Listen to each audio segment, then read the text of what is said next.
Morning students, मैं आज आपके लिए लाया हूँ ये नया वीडियो। ये जो वीडियो है ये स्पेशली आईसीएसई बोर्ड के स्टूडेंट्स के लिए है जो क्लास 9th और 10th में पढ़ रहे हैं।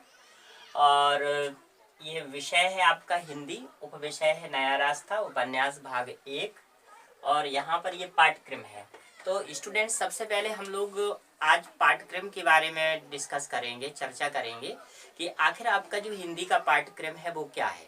तो इसके बारे में मैं आपको बता देना चाहता हूँ कि हिंदी का जो आपका पाठ्यक्रम है वो क्लास 9th और 10th के लिए कंबाइंड सिलेबस है। ये केवल हिंदी का है, 9th और 10th का एक कंबाइंड सिलेबस है। जो बुक्स आप क्लास 9th में पढ़ेंगे वही बुक्स आपको क्लास 10th में भी पढ़नी होंगी। तो ये बहुत अच्छा है कि आप 9th क्लास में रहते हुए भी आप 10th क्लास का पूरा पढ़ सकते हैं और जब क्लास 10th में आप आएंगे तो आप पूरा रिवीजन कर सकते हैं। तो स्टूडेंट्स, हम सबसे पहले आप लोगों को ये बता देना चाहते हैं कि इसमें जो आपका आज ये पाठ्यक्रम है इसके बारे में हम चर्चा करेंगे। तो आप देख लीजिएगा कि ये हिंदी व्याकरण जो है आपकी जो पाठ्यक्रम है इसमें है कितना कितना आना है आपका। आप देखिएगा, इसमें आपको हिंदी व्याकरण पढ़नी होती है जो 40 अंक की होती है और ये सेक्शन ए में आएगी। यानी आपका जो क्वेश्चंस पेपर होगा वो दो भागों में डिवाइड होगा, दो भागों में वो बटा होगा। एक होगा सेक्शन ए और दूसरा होगा सेक्शन बी। तो जो सेक्शन ए होगा ये आपका 40 अंक का होगा और सेक्शन बी ये भी आपका 40 अंक का होगा। तो हिंदी व्याकरण 40 अंक में सेक्शन ए में क्या आएगा इसके बारे में आप जान लीजिए। तो सबसे पहले आपको आएगा एक प्रस्ताव लिखने के लिए आता है जो आपका 15 अंक का होगा। इसके बाद होता है अपठित गद्यांश जो 10 अंक का होगा। इसके बाद आते हैं पत्र। पत्र में औपचारिक और अनौपचारिक। तो औपचारिक पत्र क्या होते हैं, अनौपचारिक पत्र क्या होते हैं, इसके बारे में हम आपको डिटेल में बताएंगे। पहले आप एक समझ लीजिए, ये 7 अंक का होगा। इसके बाद आता है आपका पर्यायवाची शब्द, विलोम शब्द, भाववाचक संज्ञा, शब्दों के शुद्ध रूप, मुहावरों का वाक्य प्रयोग और निर्देशानुसार वाक्य परिवर्तन, ये 3 अंक का। तो इस प्रकार से ये 8 अंक की ये छोटी सी ग्रामर होगी।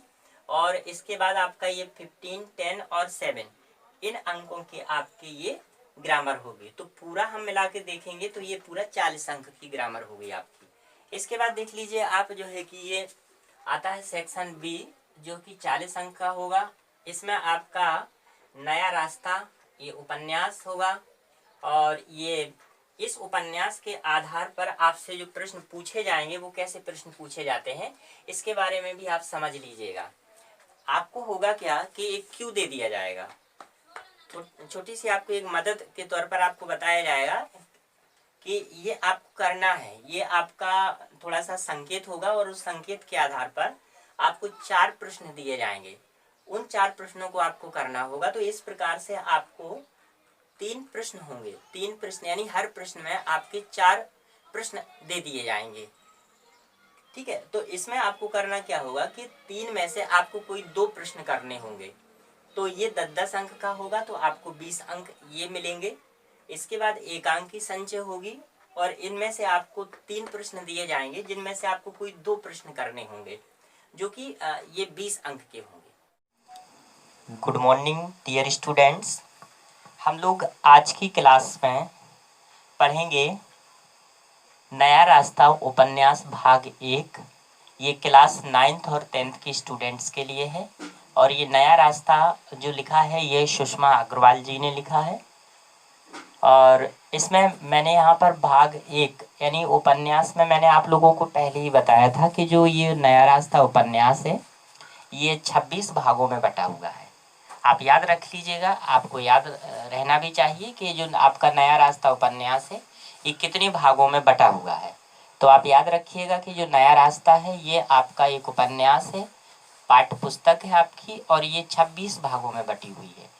तो यहाँ पर हमने लिखा हुआ है, आप देख पा रहे होंगे, उपन्यास भाग 1।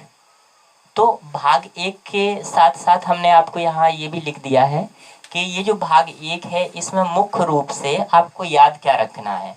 तो इसमें याद रखने के लिए 5 पॉइंट दिए गए हैं। तो ये 5 पॉइंट के जो भी हैं ये इनके बारे में हम आपको अभी बताएंगे, लेकिन आप सबसे पहले इस कहानी को संक्षेप में समझ लीजिएगा।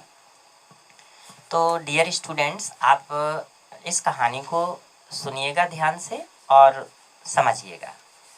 देखिए, ये जो उपन्यास है बहुत ही इंटरेस्टिंग है, बहुत मज़ेदार है। जब आप क्लास में से पढ़ेंगे तो और भी आपको अच्छा लगेगा, लेकिन आप अभी इस 10 से 15 मिनट के वीडियो में आप इसके बारे में ज़रूर समझिए संक्षेप में। देखिए, जो उपन्यास है ये 26 भागों में बटा है, बड़ा उपन्यास है। लेकिन इसकी जो कहानी है वो क्या है?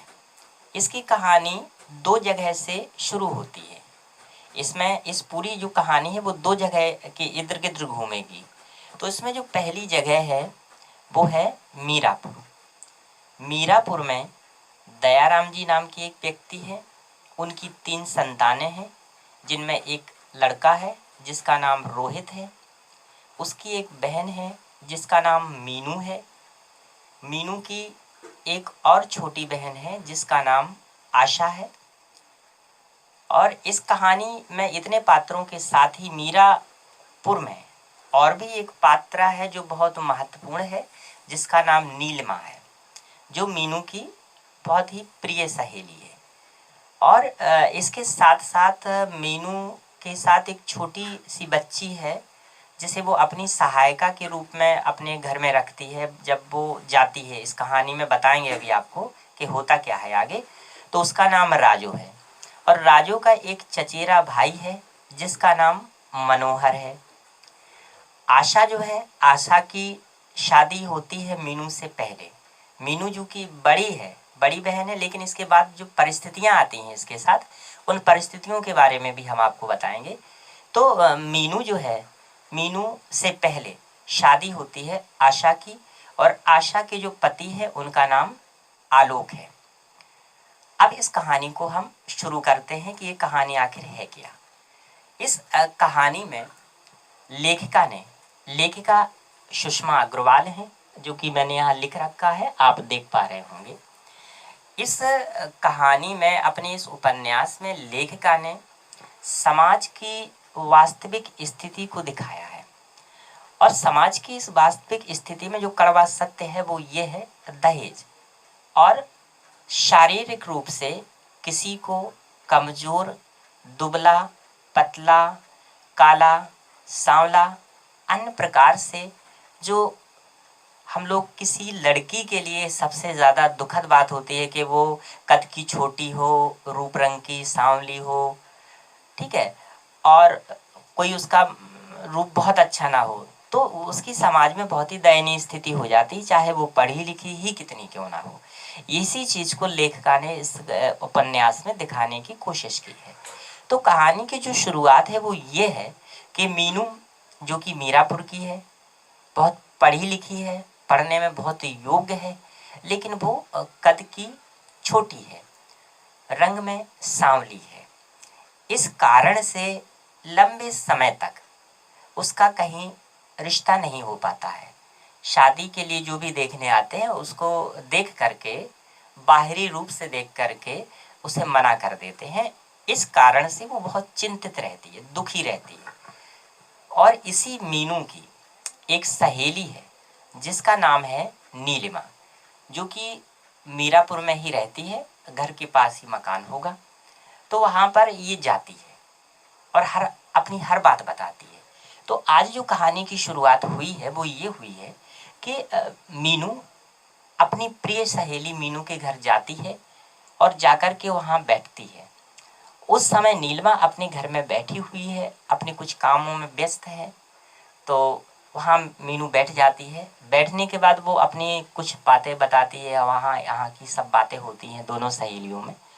और तभी क्या होता है कि तभी मीनू अचानक दुखी हो जाती है।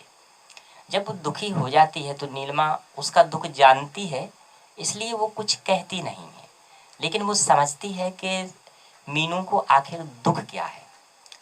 तो बाद में उसके दुख को कम करने के लिए नीलिमा अपने बहुत सारे फ़ोटो जो उसने कभी खिंचवाए हुए हैं, उसका एल्बम बना हुआ है, उस एल्बम को वो लाती है मीनू के सामने।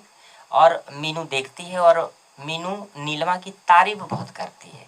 तारीफ इसलिए करती है क्योंकि नीलिमा एक सुंदर लड़की है, उसका रंग भी बहुत साफ सुथरा है, ईश्वर ने उसे बहुत अच्छे से बनाया है, ऐसा मीनू कहती है।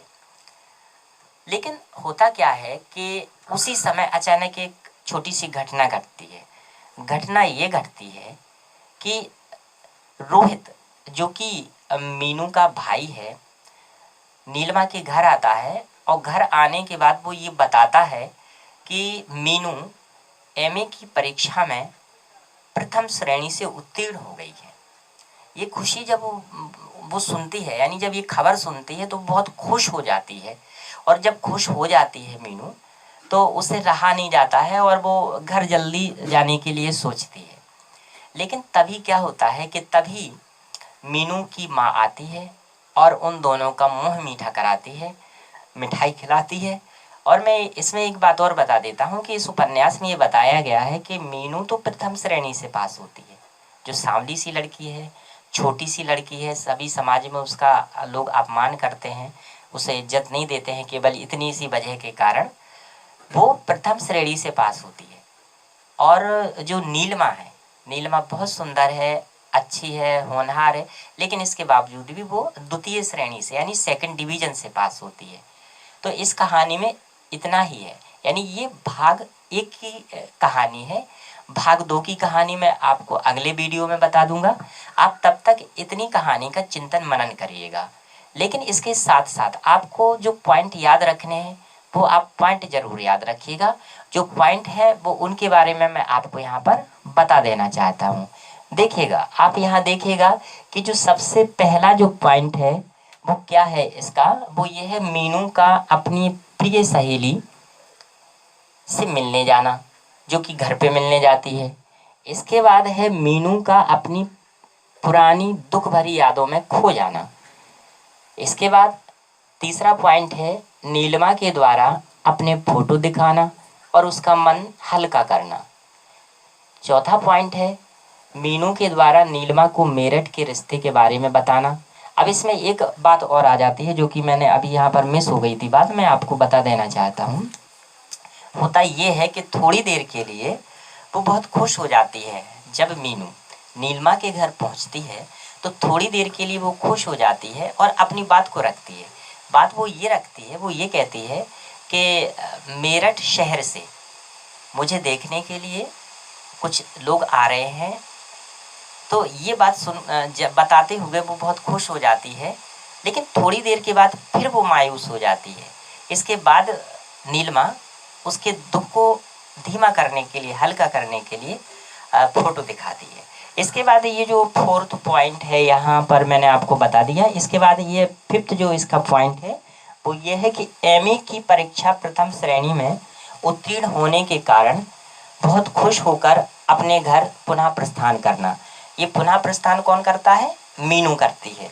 यहाँ पर मैंने लिखा नहीं है, लेकिन आप जान लीजिएगा, समझ लीजिए कि एमए की परीक्षा प्रथम श्रेणी में उत्तीर्ण होने के कारण मीनू बहुत खुश होकर अपने घर पुनः प्रस्थान कर जाती है। तो ये इस कहानी में इस भाग 1 में इतना ही था। और अब मैं इसका भाग जो 2 है वो भाग 2 मैं आपको जल्दी अपलोड करूँगा। लेकिन इसके पहले आप जो है कि इसमें ये याद रखिए पॉइंट, और मैं कल आपको इन्हीं पॉइंट से रिलेटेड एक प्रश्न दूंगा जो आप करेंगे। यहाँ पर बोर्ड पर आपको स्क्रीन पर दिखेगा और उसके आप जल्दी से सॉल्यूशन देखेंगे और मैं भी आपकी उसमें मदद करूँगा। धन्यवाद स्टूडेंट, ऑल द बेस्ट।